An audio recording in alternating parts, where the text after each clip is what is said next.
ठीक है। तो आज हम अपनी क्लास शुरू करेंगे इवोल्यूशन ऑफ कंप्यूटर्स से। एंड इवोल्यूशन को हम चेक करेंगे कि किस तरीके से हमारा जो कंप्यूटिंग सिस्टम है पहले क्या था, आज की डेट में करेंटली क्या मॉडर्नाइजेशन हुआ है कंप्यूटर्स के अंदर में। तो ये सारी चीज़ें हम लोग आज पढ़ने वाले हैं। तो हमने जब कंप्यूटर्स की जब फिजिकल स्ट्रक्चर अवेलेबल नहीं था, उस समय सबसे पहले शुरुआत हुई अबैकस के साथ में। सो अबैकस जो है, ये कंप्यूटिंग डिवाइस जो है आपका लगभग 500 BC बिफोर क्राइस्ट आपका इन्वेंट किया गया था। अबैकस आपने देखा होगा क्लासरूम में या मैथमेटिक्स लैब में आपको इजीली अवेलेबल हो जाता है। अबैकस यूजुअली जो है यूज़ किया जाता है मैथमेटिकल कैलकुलेशन के लिए। ठीक है, तो ये एक मैकेनिकल डिवाइस है। अगर मैं आपको दिखाऊं कि अबैकस किस तरीके का होता है, तो मैं आपको एक सेकंड में दिखाऊंगा।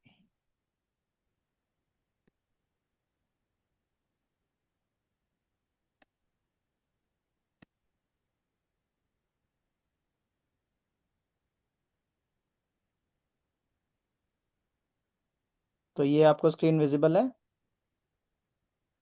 यस। तो ये एक अबैकस है जिसको मैथमेटिकल कैलकुलेशन के लिए जो है यूज़ किया जाता है। अब मैथमेटिकल कैलकुलेशन इसमें कैसे की जाती हैं, ये जो बीड्स आपके इसमें दिख रहे हैं, इन बीड्स के मदद से लेफ़्ट राइट जो है मूवमेंट की जाती है। आई थिंक आपने इसको यूज़ मैथमेटिकल मॉडलिंग में, जब हम लोग क्लास 11th 12th में होते हैं या छोटी क्लासेस में भी, आपको ये कंप्यूटर लैब या मैथमेटिक्स लैब में आपको ये मिल जाता है। तो ये कैलकुलेशंस यूजुअली मैथमेटिकल कैलकुलेशन के लिए यूज़ होता है। ये लकड़ी का ऐसा एक स्ट्रक्चर होता है जिसमें आपका अबैकस यूज़ होता है। अब मैं आपको एक बार दिखाता हूँ कि पैस्कलाइन जो है वो कैसा दिखता है। ठीक है।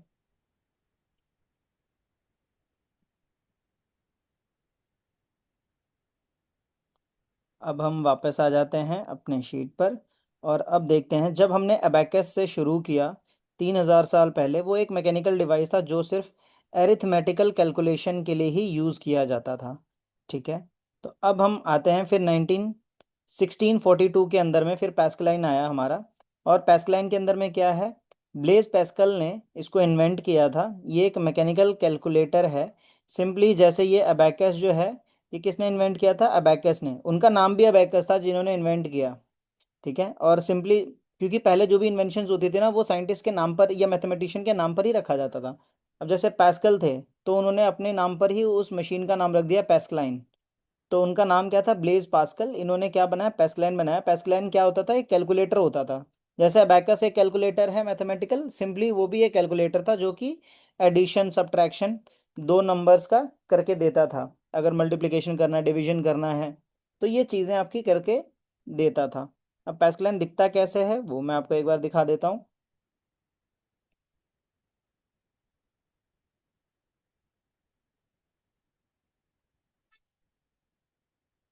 अब आपको स्क्रीन विजिबल है ये वाली।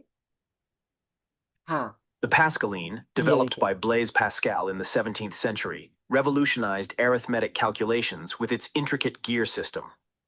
अब यहाँ पर आप देखो कि किस तरीके से ये पैस्कलाइन मशीन काम करती है। इसमें मल्टीपल गियर्स लगे हैं, ये छोटे छोटे गियर्स लगे हैं। और ये क्या काम करते थे कि एडिशन सब्ट्रैक्शन डिवीजन, इनके अंदर नंबर्स लिखे हुए हैं। ये देखिए कोड्स में 5016, इस तरीके से इसमें नंबर्स एम्बेडेड हैं। तो जब कोई कैलकुलेशन करना होता था, तो वो इसी मशीन की मदद से जो है एरिथमेटिकल कैलकुलेशन, यानी कि plus minus multiplication and division, वो इस पैस्कलाइन की मदद से करते थे। अब हम आ जाते हैं अपने अगले जो मशीन है। थर्ड पार्ट हमारा था 1834 में, एक एनालिटिकल इंजन को बनाया गया। अब ये एनालिटिकल इंजन किसने बनाया, चार्ल्स बैबेज। अच्छा, फादर ऑफ कंप्यूटर भी कहा जाता है चार्ल्स बैबेज को, है ना। तो चार्ल्स बैबेज ने क्या किया कि एक मैकेनिकल कंप्यूटिंग डिवाइस बनाया जो क्या करता था, कुछ इनपुट लेता था, फिर उसको थोड़ा प्रोसेस करता था। अब देखो हमने कहाँ से ट्रैवल किया, सबसे पहले एक सिंपल अबैकस था जिसमें बीट्स थे। फिर हमने एक मैकेनिकल गियर सिस्टम बनाया जो plus minus addition division subtraction करके हमको देता है। उसके बाद 1834 में चार्ल्स बेबेज आए। चार्ल्स बेबेज ने क्या किया, अब हमारे पास में आने इन्होंने एक ऐसा मशीन बना दिया जो कि प्रोसेस इनपुट डेटा लेता था, उसको प्रोसेस भी करने लगा।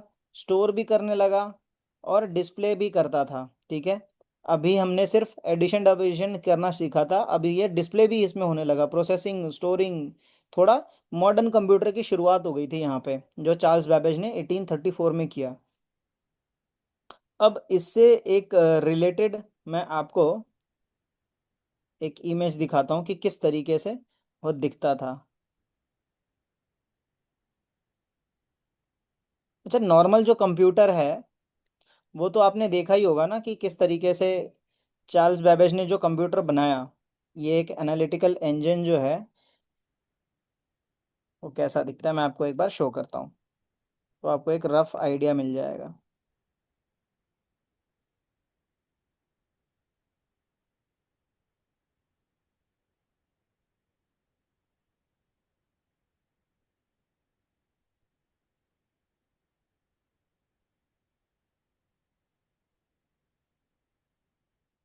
क्योंकि ये सबसे पहला कंप्यूटर था, इसलिए इसका जो डिज़ाइन था ये बहुत बड़ा था, एंड काफ़ी बड़ा इसका।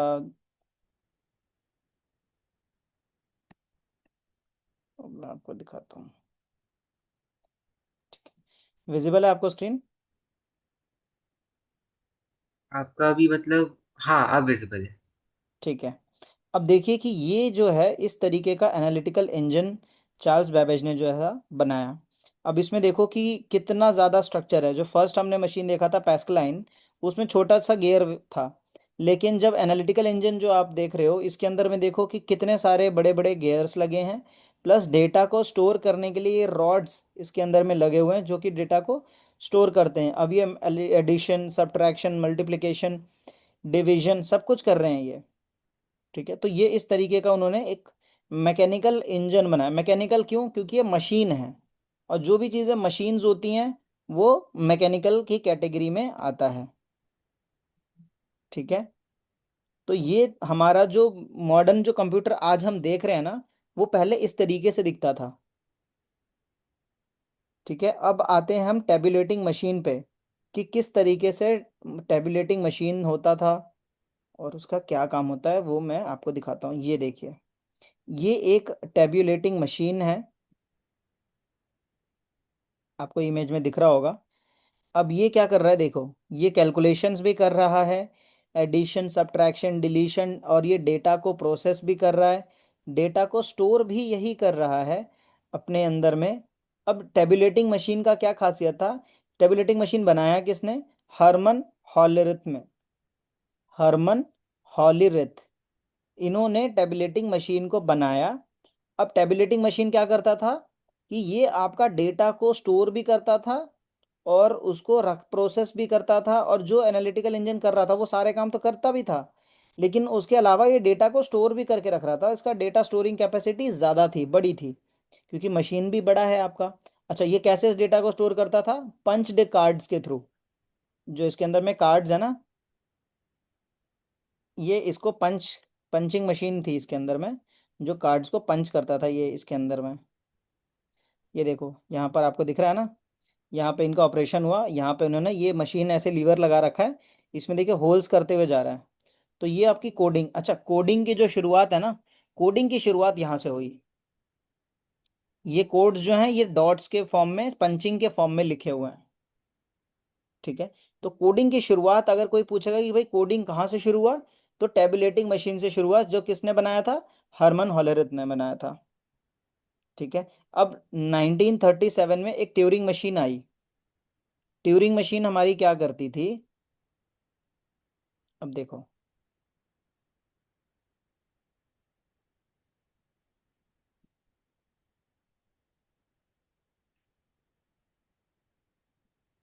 ये मिनिमाइज हो गया क्या?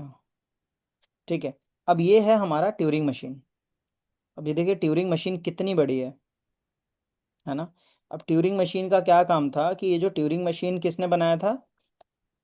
ट्यूरिंग ने ही बनाया था। और ट्यूरिंग मशीन करता क्या था? ये कॉन्सेप्ट मशीन है जिसका जनरल पर्पस क्या था कि प्रोग्राम करना, कोडिंग करना। अब जो कोडिंग उन्होंने शुरू किया था हमारे टेबुलेटिंग मशीन में, उसको और आगे लेकर गए, और ट्यूरिंग मशीन के अंदर में हमने उसको प्रोग्रामिंग मशीन के फॉर्म में उसको बनाया, जो कॉम्प्लेक्स थोड़े से प्रॉब्लम्स को सॉल्व करने लगा।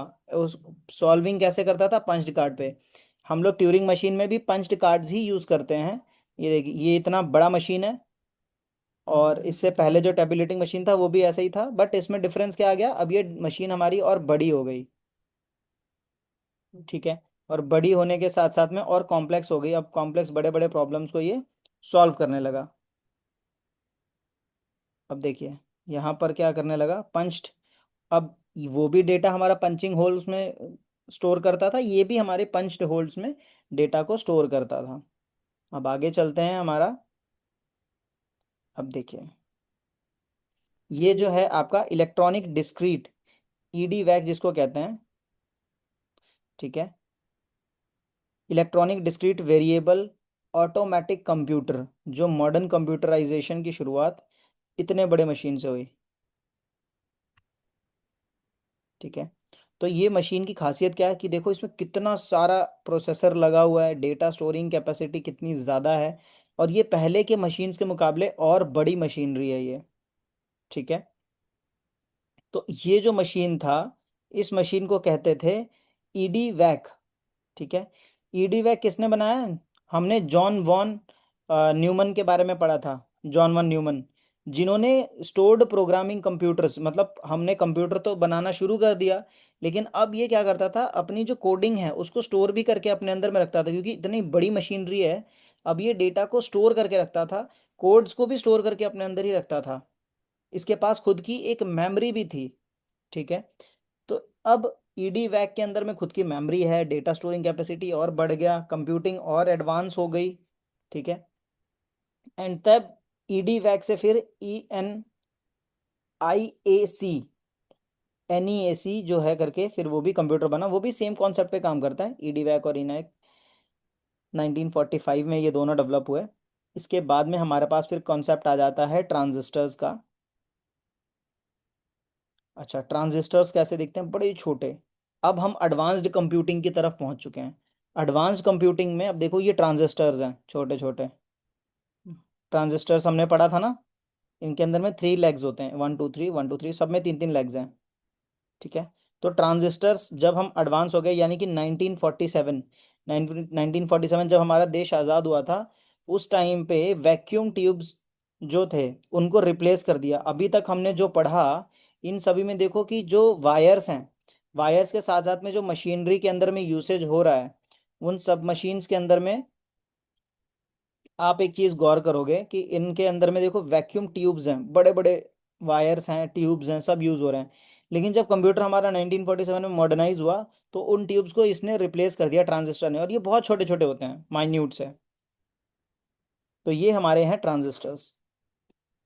नेक्स्ट हम आते हैं अब 1970 की तरफ। 1970 में हमारा इंटीग्रेटेड सर्किट सिस्टम आ चुका था। अब इंटीग्रेटेड सर्किट में क्या होता था, सिलिकॉन चिप्स होती थी। सिलिकॉन क्या है कि एक सेमीकंडक्टर है, और ये कंडक्ट कर, जब ये हीट होता है तो कंडक्ट करना शुरू कर देता है, जब, और नॉर्मली ये इंसुलेटर रहता है। ठीक है। अब इसमें छोटे छोटे इलेक्ट्रॉनिक सर्किट्स हैं, बहुत बारीक बारीक। अब हमारा कंप्यूटर देख रहे हो आप, पहले छोटा सा था, एक अबैकस जितना, फिर धीरे धीरे बड़ा बड़ा होता गया, और बहुत बड़ा ईडी वैक में हमारा हो गया। फिर धीरे धीरे ट्रांजिस्टर, 1947 में जब देश आज़ाद हुआ हमारा, तब ट्रांजिस्टर का कॉन्सेप्ट आया, तो पूरा का पूरा जो कंप्यूटर था वो एक छोटे से चिप्स में अब स्टोर होने लगा। जो बड़े बड़े मशीन्स थे, अब वो छोटे छोटे पार्ट्स में डिवाइड हो गए। जब 1970 आया, तो उस टाइम पे हमारा जो पूरा कंप्यूटर था वो इंटीग्रेटेड सर्किट्स के अंदर में डिवाइड हो गया। अब देखो, ये इंटीग्रेटेड सर्किट के अंदर में कितने छोटे छोटे माइक्रो प्रोसेसर्स हैं, ट्रांजिस्टर्स लगे हुए हैं, बहुत छोटे छोटे, ये सारे ट्रांजिस्टर्स लगे हुए हैं। ठीक है। तो इस तरीके से हमारा जो पूरा सिस्टम है वो डिवाइड हो गया। आई होप आपको ये बहुत अच्छे से समझ में अभी आ गया होगा कि किस तरीके से हमारा कंप्यूटर जो है वो मॉडर्नाइज हुआ। हेलो। हाँ, क्लियर है। क्लियर है ना? ठीक है। तो इस तरीके से सोचो, हमने अबैकस से शुरू किया, फिर पैस्कलाइन पर आए, फिर एनालिटिकल इंजन पे आए, then tabulating machine, Turing machine, EDVAC, then transistor, then integrated circuit. तो इस तरीके से हमने एक जर्नी कवर किया पूरा, कि कैसे हमारा मॉडर्नाइजेशन हुआ कंप्यूटर्स का। नाउ, अब हमने देखा यहाँ पर the von Neumann architecture is shown in the figure, जो ये फिगर है, और हमने तो फिजिकली भी देखा उसको। उसमें क्या था, वॉन न्यूमन, मैंने बोला था ना कोडिंग करना वहाँ से शुरू हुआ था। इनपुट डिवाइस था, एक सीपीयू था, एक मेमोरी था और एक आउटपुट था। वॉन न्यूमन में मेमोरी का कॉन्सेप्ट आ चुका था। तो वॉन न्यूमन ने क्या किया कि उसके कंप्यूटर के अंदर में क्या खासियत थी, उसके पास एक सीपीयू था जो एरिथमेटिकल और लॉजिकल इंस्ट्रक्शंस दोनों को समझता था, मतलब मैथमेटिक्स और लॉजिक्स दोनों पर वो काम करना शुरू उसने कर दिया था, जो कि डेटा को, प्रोग्राम को स्टोर करके रखता था। डेटा इनपुट भी लेता था, आउटपुट भी हमें देता था। अब ये कहाँ कहाँ यूज़ होता था, कम्युनिकेशन चैनल्स में, जहाँ हमें किसी को मैसेज भेजना है या रिसीव करना है, वहाँ पर हमारे ये यूसेज में आता था। फिर एक और जगह पर ये फिर हमारा कंप्यूटर और एडवांस हुआ। एडवांस होने के बाद में वो क्या बन गया, electronic numerical integrator and computer. तो INAIAC, जो मैंने आगे बताया था कि हमारा वॉन न्यूमन के आगे और एडवांस हुआ कंप्यूटर को, ये हमारा ईडी वैक था, ईडी वैक के बाद में ENIAC, ये हमारा इसमें एडवांस हुआ। तो इसके अंदर में खासियत ये था कि ये एडवांस्ड इलेक्ट्रॉनिक न्यूमेरिकल जो डेटा होता था, यानी कि जो इंटीग्रेशंस आपकी और कॉम्प्लेक्स मैथमेटिकल जो कैलकुलेशंस होती थी, उसको भी ये सॉल्व करके दे रहा था हमारे पास। अच्छा, 1970 में फिर हमने देखा कि भाई एकदम लार्ज स्केल इंटीग्रेशन हुआ और हमारा कंप्यूटर जो था वो इलेक्ट्रॉनिक सर्किट्स में हमारा डिवाइड हो गया। ठीक है। एंड उसके बाद हमारा पूरा सीपीयू जो है चिप्स में, एक सिंगल चिप के अंदर में, एक मदरबोर्ड के अंदर में आ गया। अब सिंगल जब चिप के अंदर आ गया तो इसको क्या बोलने लगे हम लोग, माइक्रो प्रोसेसर। आप समझ में आया माइक्रो प्रोसेसर क्यों कहते हैं, क्योंकि हमने पहले देख लिया भाई वॉन न्यूमन के टाइम पे कितना बड़ा कंप्यूटर था, एक पूरे घर जितना, एक पूरे कमरे में आ जाएगा उतना बड़ा कंप्यूटर था। और अब जो कंप्यूटर 1970 में आया वो एकदम छोटा सा था, एक सिंगल चिप के अंदर में, इसीलिए उसको माइक्रो प्रोसेसर कहा जाता है। ठीक है। अब मूर्स लॉ ने ये प्रेडिक्ट किया, अब मूर्स लॉ क्या कहता है कि Moore's law predicted exponential growth in the number of transistor that could be assembled in a single microchip.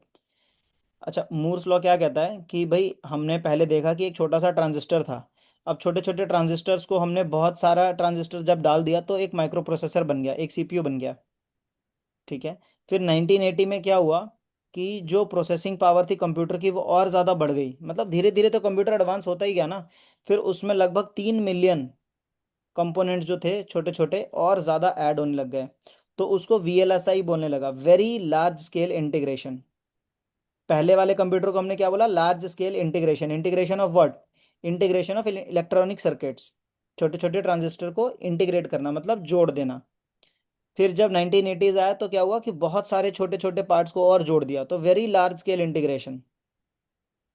ठीक है। उसके बाद फर्दर एडवांसमेंट होता है टेक्नोलॉजी के अंदर में, और फिर और धीरे धीरे अब आज तो देखो कि हमारे पास NVMe के स्टोरेज डिवाइसेस हैं, एडवांस कंप्यूटिंग टैबलेट्स हैं, स्मार्टफोन्स हैं, कंप्यूटर्स हैं, मैकबुक्स हैं, सब कुछ है। तो अब सिंगल इलेक्ट्रॉनिक सर्किट के अंदर में हमारे पास सब कुछ आ गया, तो सुपर लार्ज स्केल इंटीग्रेशन अब हम आज कहेंगे। सोचो, हमने LSI यानी लार्ज स्केल इंटीग्रेशन से शुरू किया, फिर वेरी लार्ज स्केल पे आए, और फिर सुपर लार्ज स्केल पे आए, SLSI। ठीक है। अब हम आगे चलते हैं, IBM ने सबसे पहला पर्सनल कंप्यूटर बनाया था, ये याद रखना। उसके बाद एप्पल ने 1981 में IBM ने बना दिया, और उसके बाद फिर एप्पल ने मैकिनटोश, जो मैक्स आजकल यूज़ होते हैं, वो 1984, 3 साल बाद उन्होंने लॉन्च किया। अब देखो ये इंटेल का माइक्रो प्रोसेसर है।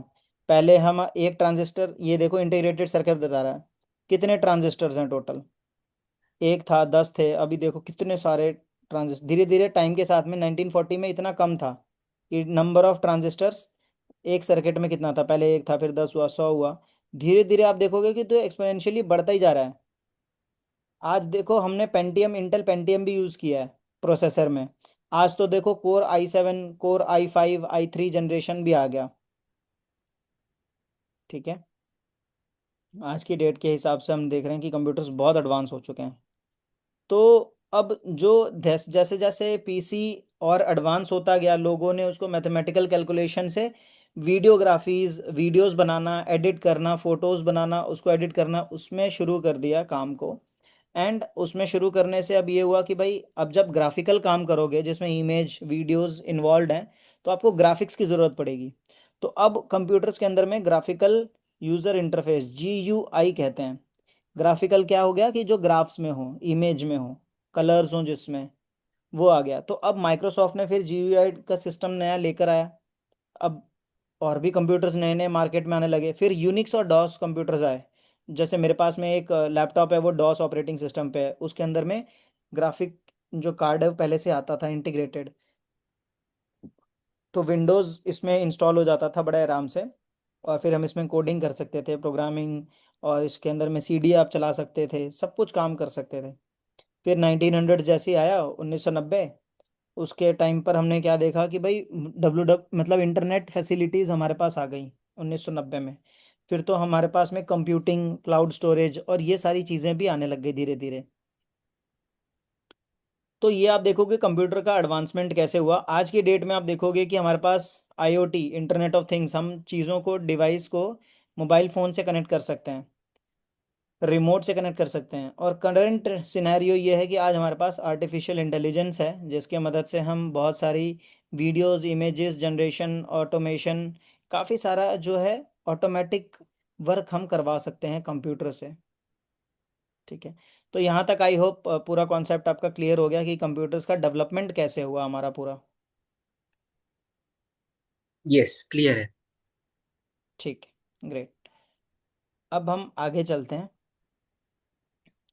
अब कंप्यूटर मेमोरी की बात करते हैं। कंप्यूटर मेमोरी हमारा, एक कंप्यूटर के अंदर में जो भी डेटा हम काम कर रहे हैं, कुछ भी इनपुट दे रहे हैं, आउटपुट दे रहे हैं, जो भी काम हो रहा है, वो सब का सब कहाँ, कहीं ना कहीं तो जाके स्टोर होता होगा। ठीक है। तो जहाँ पर वो चीज़ स्टोर हो रही है उसको कहते हैं मेमोरी। या तो आप उसको स्टोरेज बोलो या मेमोरी बोलो। मेमोरी के अंदर में स्टोरेज होता है, वहाँ पे डेटा, इंस्ट्रक्शंस, कोडिंग, प्रोग्रामिंग, सब कुछ जाके वहाँ पे स्टोर होता है। तो किसी भी कंप्यूटर, और देखो दो तरीके की मेमोरी होती है, एक होता है प्राइमरी मेमोरी और दूसरा होता है आपका सेकेंडरी मेमोरी। ठीक है। सेकेंडरी मेमोरी में यूजुअली आप मान के चलो कि पेन ड्राइव्स हो गए, हार्ड ड्राइव्स हो गए, इस तरीके की आती हैं। प्राइमरी मेमोरीज में आपका जो कंप्यूटर यूज़ करता है, जो ना स्पेस, रैम रोम ये सब, उसमें आपका यूज़ होता है।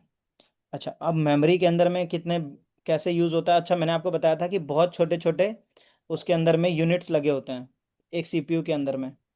अब वो जो यूनिट्स होती हैं छोटी छोटी, वो क्या, ऑन ऑफ स्विच होती हैं। ऑन ऑफ स्विच क्या करता है, या तो ऑन होगा तो वन आएगा, बंद होगा तो ज़ीरो होगा। तो वो ज़ीरो और वन, इसीलिए बाइनरी कोड्स हमारा जो है वो काम करता है। ठीक है। तो बाइनरी कोड्स अब हमारे इसी वजह से आते हैं। अब बेसिक यूनिट क्या है हमारी, बिट।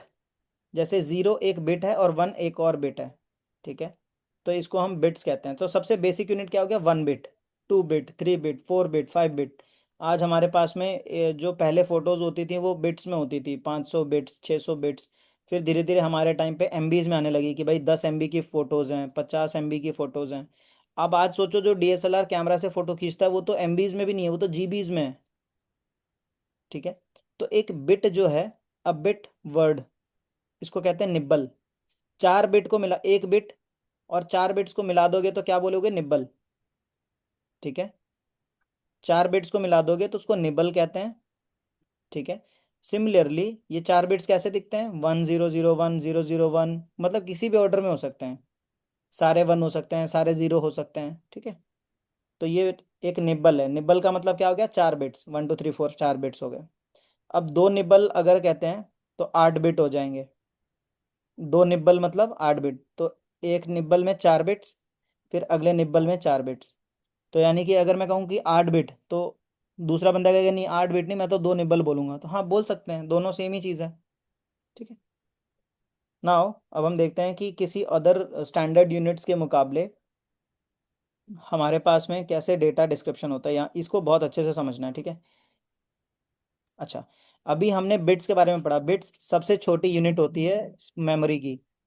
अब एक बिट अगर हम कहें तो एक बिट एक सिंगल यूनिट हो गया।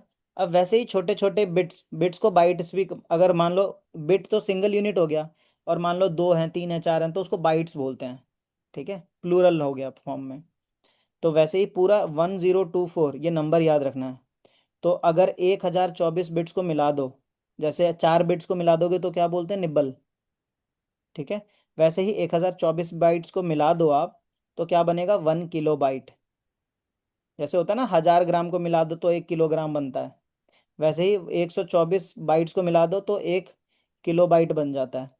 सिमिलरली 124 किलोबाइट मिला दो तो 1 MB बन जाता है, और 124 MB को मिला दो तो 1 GB, और 124 GB को मिला दो तो 1 TB।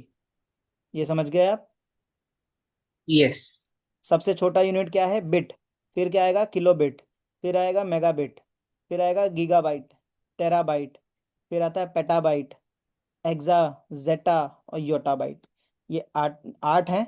आपको आठों नौ याद होना चाहिए। नौवा कौन सा है? पहला वाइट है, बिट से शुरू होता है, फिर किलो बिट पे आता है। ठीक है। बिट और बाइट में कोई फर्क नहीं है, बाइट तब लगाते हैं जब ज़्यादा हो जाता है। ठीक है, प्लूरल फॉर्म में। सिंगल यूनिट है तो बाइट बिट। तो अच्छा, मेमोरीज कितने टाइप की हैं आपकी? मेमोरीज हैं आपकी, ह्यूमन मेमोरीज जो है वो दिमाग में स्टोर करके रखती है बहुत लंबे टाइम तक, लेकिन कंप्यूटर में ऐसा नहीं है। कंप्यूटर की मेमोरी लिमिटेड है। हमारे दिमाग की जो स्टोरेज कैपेसिटी है वो बहुत हाई है। ठीक है। तो वैसे ही कंप्यूटर में दो तरीके के स्टोरेज होते हैं, एक होता है प्राइमरी स्टोरेज और एक होता है सेकेंडरी स्टोरेज।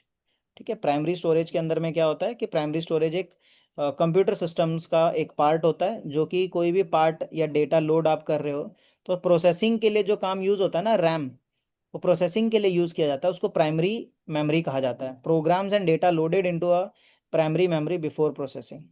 ठीक है। तो सीपीयू इंटरेक्ट डायरेक्टली किसके साथ में करता है? प्राइमरी मेमोरी के साथ। कोई भी एप्लीकेशन चला रहे हो, कोई आपने क्रोम खोला या यूट्यूब खोला, तो वो किसके साथ में आपका दिखाता है ना, स्पेस यूज़ हो रहा है, मेमोरी यूज़ हो रही है, वो कौन सी यूज़ हो रही होती है? Primary memory. ठीक है। अब प्राइमरी मेमोरी भी जो होती हैं दो टाइप्स की होती हैं, एक होती है रैम और एक होता है रोम। रैम होता है रैंडम एक्सेस मेमोरी, रोम होता है रीड ओनली मेमोरी। ठीक है। अब रैम जो है वो वोलेटाइल है, मतलब कि वो यूज़ किया, कुछ एक प्रोग्राम चलाया, यूज़ हुआ और उसको बंद कर दिया तो मेमोरी ख़त्म, डिलीट।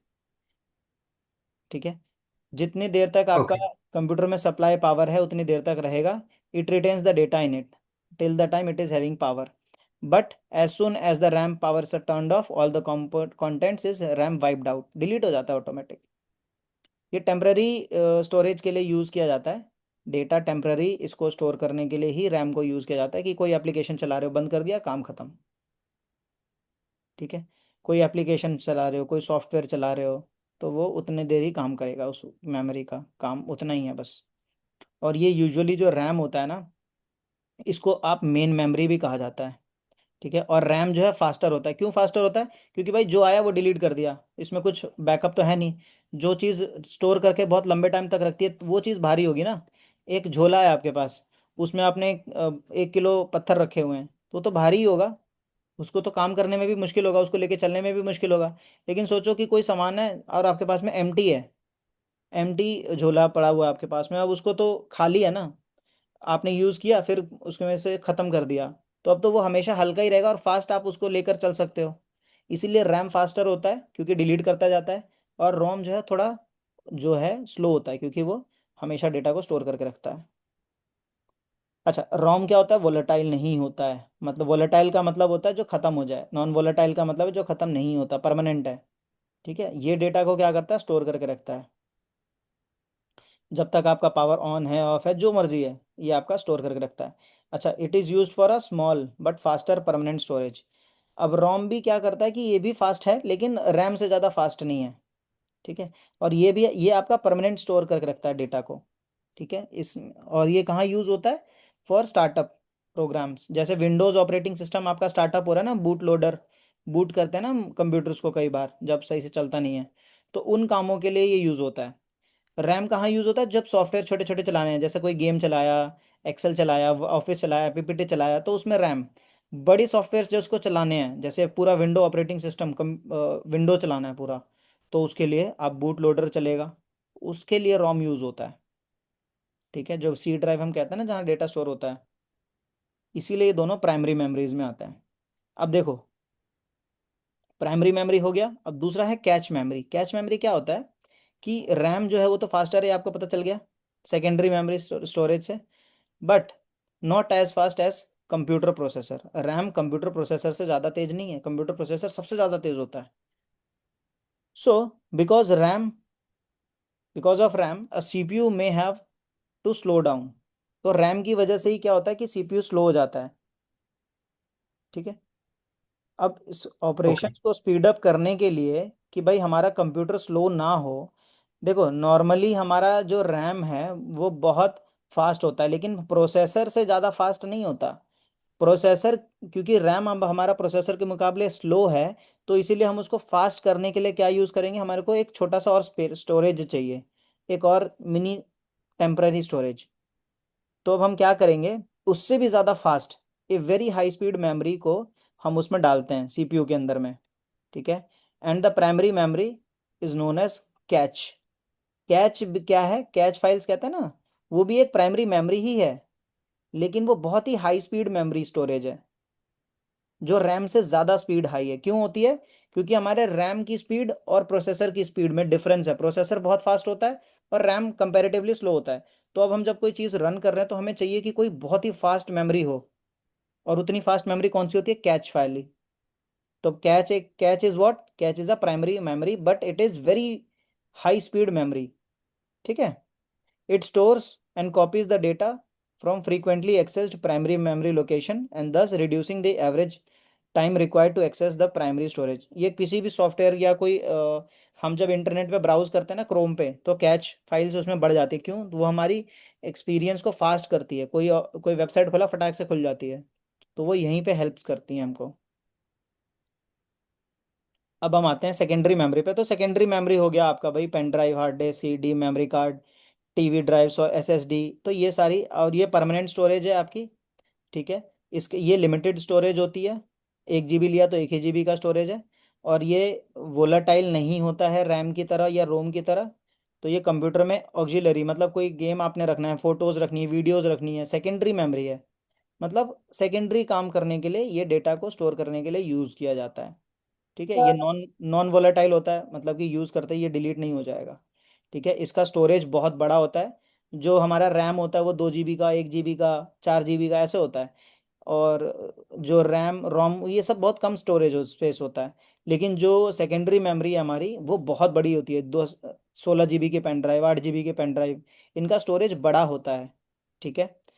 और ये स्लो होता है, क्योंकि इसका साइज बड़ा है तो ये स्लो है, और चीपर होता है, सस्ता भी होता है मेन मेमोरी से। ठीक है।